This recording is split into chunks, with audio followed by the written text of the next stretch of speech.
Hi, Fire Signs, Aries, Leo, and Sagittarius. Welcome po sa ating channel. At ito ay inyong Daily Gabay Tarot reading for June 4, 2024. Please be reminded kung naka-resonate kayo, comment down. Kung hindi kayo naka-resonate, ibigay niyo po sa iba kasi channel reading po ito.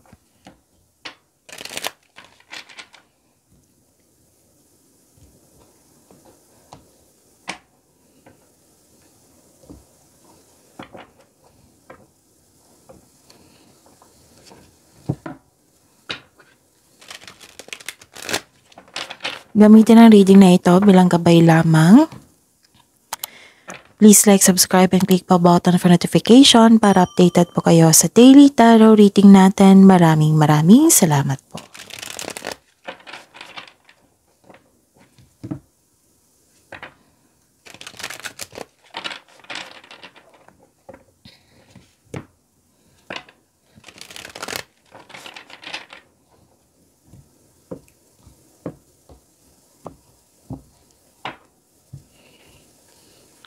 Spirits Guide, may mga ganap po ngayong June 4, 2024 para po kay Aries, Leo, and Sagittarius.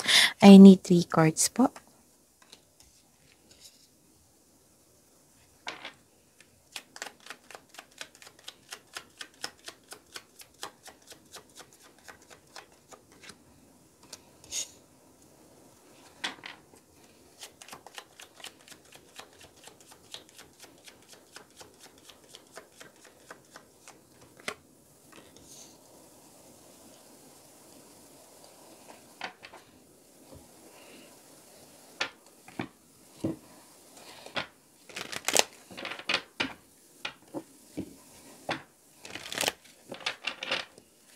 Spirits Guide, mga mensahe po para kay Aries, Leo, and Sagittarius ngayong June 4, 2024.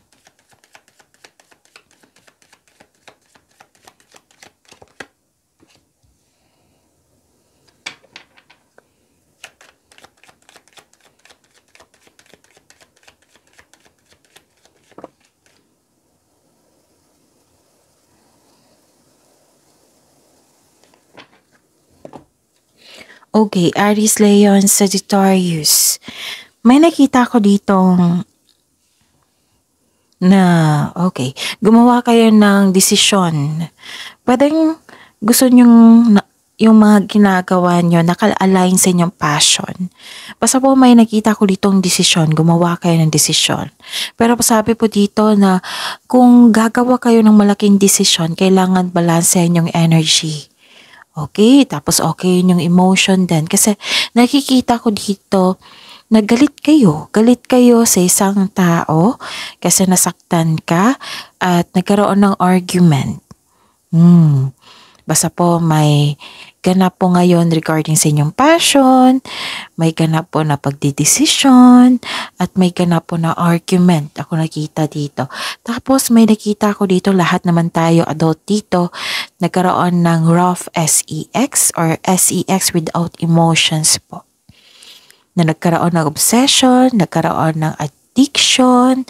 Okay, so, ayan. Check nyo po. And don't worry kasi nakikita ko naman dito na nagkaroon ng full support ang inyong family. Kasi nakikita ko dito na yung humihingi kayo ng advice sa inyong mentor or a group of people, it might be this is your family. Tapos sila yung dahilan na na-motivate ka, nagkaroon ka ng inspiration to take an action. Nakikita ko dito na lumapit ka kay God. Kung sinuko nyo lahat yung worries mo, tsaka nilet go mo yung mga hindi nyo na makontrol. Nakikita ko dito yung connection nyo kay God kasi may nakita kong spiritual development dito, spiritual growth po at self-development. Yes, nagiging okay din yun. Diba, galit kayo, na-stress kayo. At nung nakausap mo yung isang grupo, pwedeng family nyo ito, group friends ba, or tinuring mong pamilya, nakikita ko dito through them then and through God na nagiging okay yung health nyo, nawala yung stress kasi nagkaroon ng encouragement, nagiging okay na kayo, sinuko nyo lahat ng worries kay God at humingi kayo ng divine assistance. Yes po, nagkaroon po ng growth. And nag-grounding din kayo. Some of you nag-meditate kasi alam nyo hindi na kayo nakakonect sa inyong intuition, sa inyong sarili, hindi wala sa inyong energy. Ayun, nag-grounding kayo. May nakita rin ako ditong ancestors, yung kamag-anak nyo. Connection. It might be sila yung nagbigay sa inyo ng tulong. Okay? Tapos may nakita ako dito, naging happy kayo kasi may bago kayong kaibigan na naging inspired kayo. It might be na may problema kayo. Like for example, nahihirapan or may problema kayo. Nagkaroon kasi ng companion dito, sinamahan ka ng favorite person mo. Oo. So, through them also, naka-receive ka ng wisdom message, tapos nagiging okay ka na. Nagbigay ka ng tiwala sa isang tao Oo, nagiging okay ka na. It might be pet ito na nagbibigay ng yung wala yung stress nyo, 'di ba? Oo, sa mga mahilig sa pet dito. Okay, ang mensahe po para sa inyo, Aries, Leo, Sagittarius. Nakikita ko dito na may parating po na pagpapago, maraming gawain. Ang sabi po dito, get ready for new horizons. And some of you, some of you nag-vacation ngayon or nag-staycation ngayon kasi nakita ko dito na kailangan nyong mag-relax. Maging kalma, lie back, rest and relax. Watching the clouds. It might be, ginawa nyo ito, nag-relax kayo, nag-rest kayo, nag-staycation kayo, bago kayo sumabak sa sa new journey nyo. Kasi I consider this card as a new journey. Yes. Spirit's Guide, ano pang energy ni Aries, Leo, and Sagittarius ngayong June 4, 2024?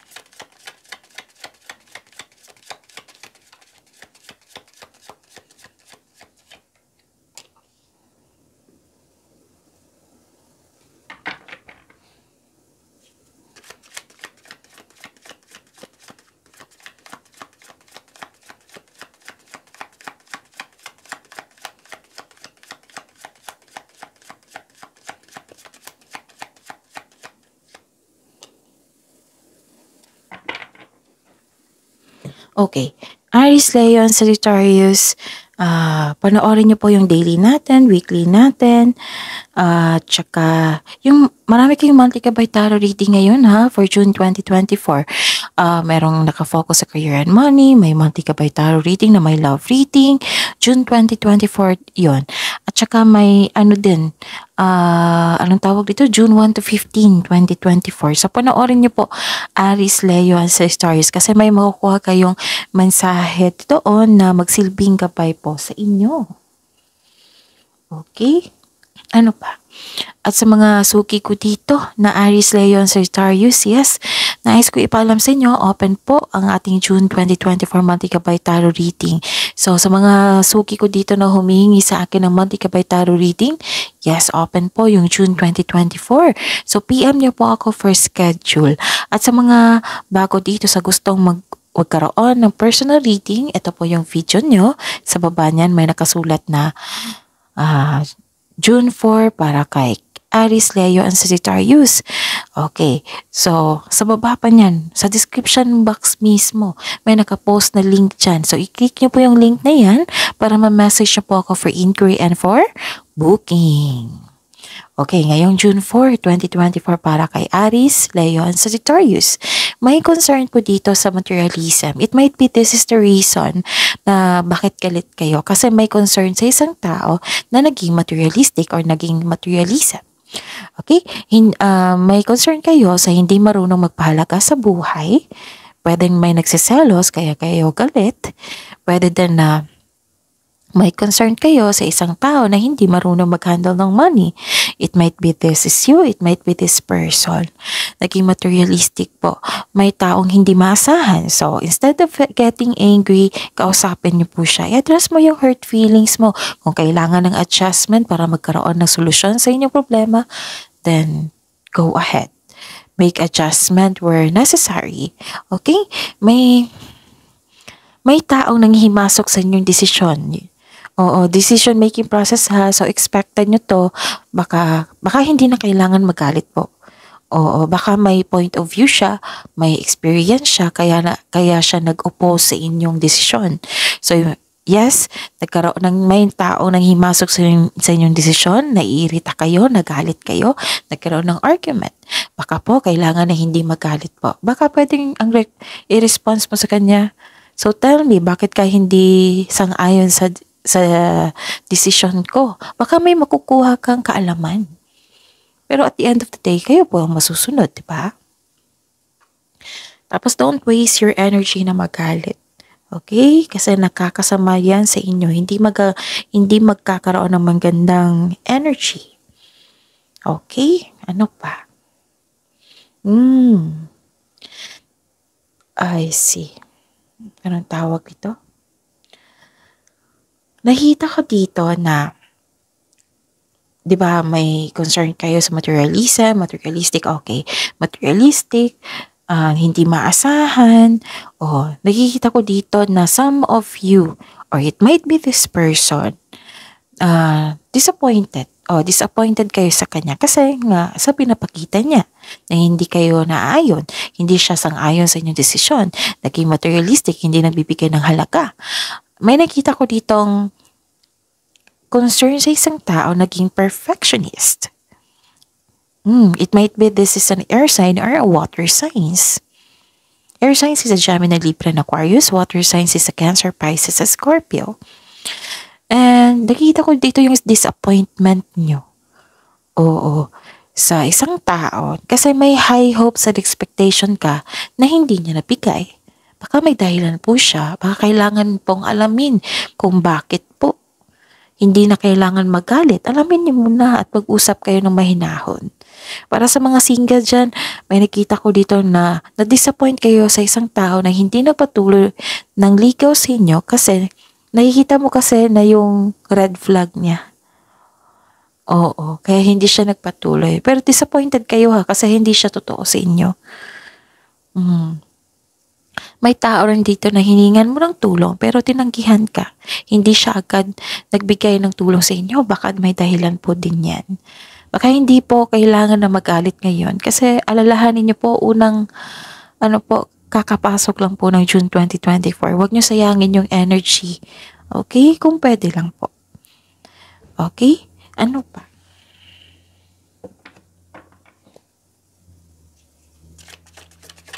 Spirits guys, career and money po ni Aries Leo Sagittarius ngayong June 4, 2024.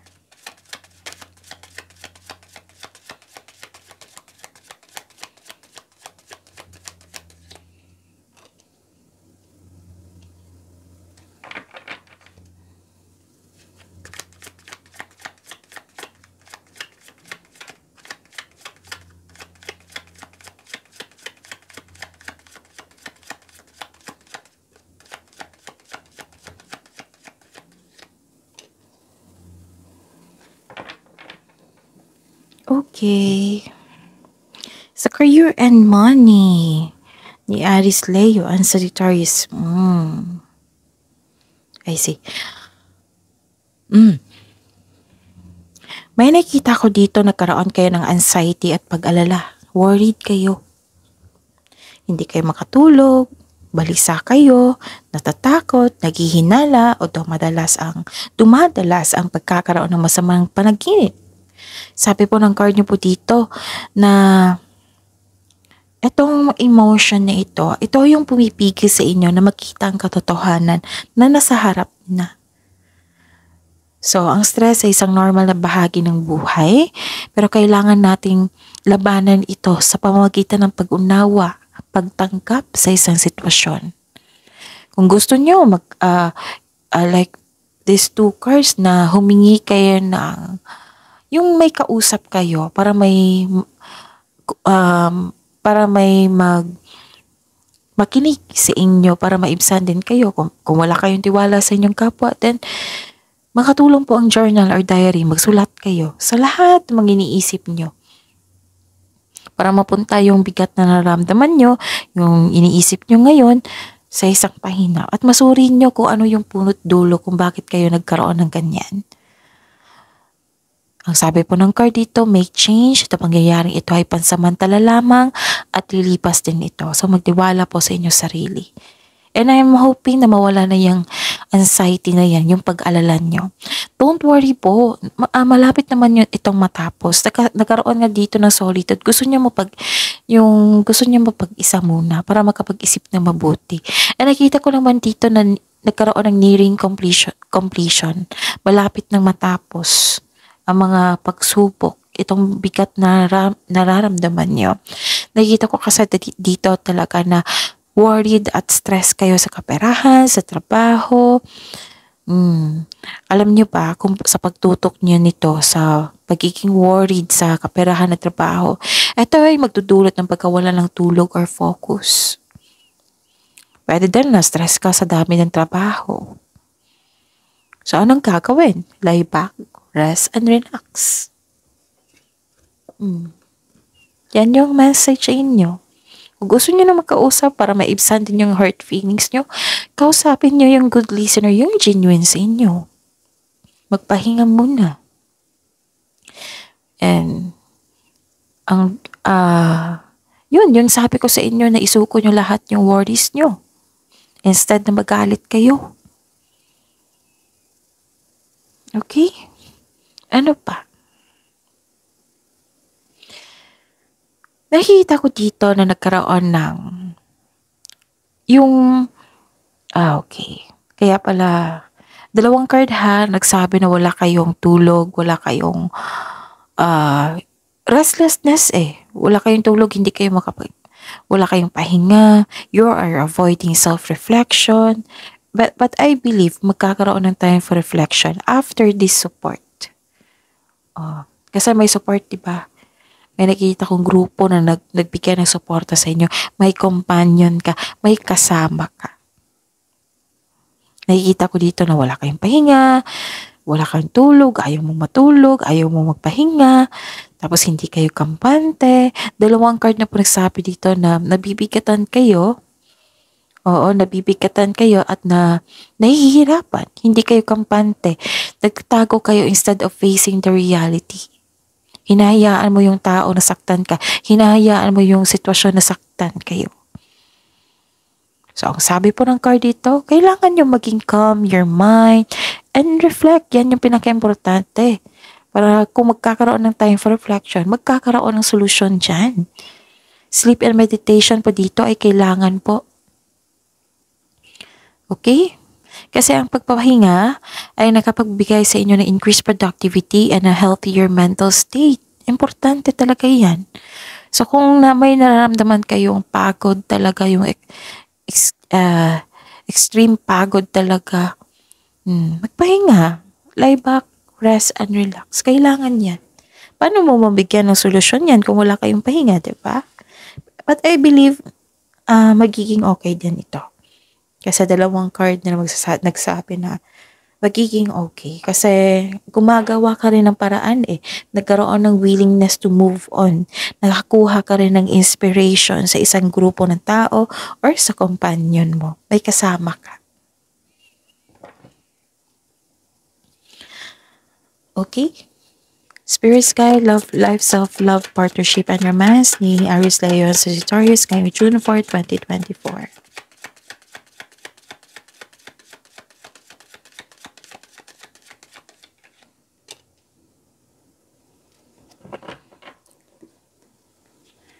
Clarification po para kay Aries Leo and Sagittarius.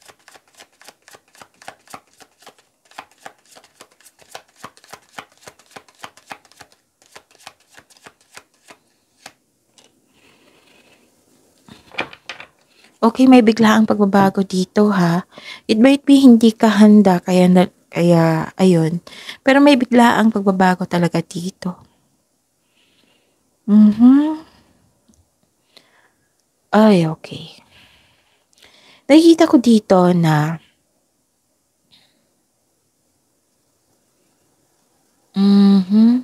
wow. So, this is steady progress. Sa mga single dyan, ang ideal type nyo ay stable. grounded and trustworthy. Sa mga may relasyon dyan sa buhay, mag-asawa, sabay-sabay kayo nagtayo ng trust and stability sa inyong buhay. Ayaw nyo na ng away. So, ang sabi po ng card dito, kailangan yung mag-take things slow.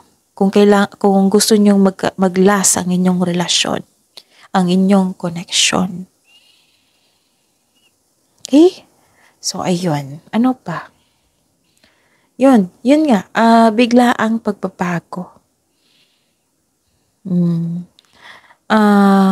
Actually, may nakita kong sekreto na parating dito which may be shocking. May bigla ang pagbabago sa isang relasyon. Yung a sudden change na hindi ka takot mag-let go. Itong darating na pagbabago po ay makasuporta sa inyong growth and expansion. So, this is the clarification of your card here. So, yun may pagbabago po. Kaya, ni-ready ka dito. Get ready for new horizon. Okay? So, that is your reading. Aries, Leo, and Sagittarius, please like, subscribe, and click bell button for notification para updated po kayo sa daily tarot reading natin. Maraming salamat po.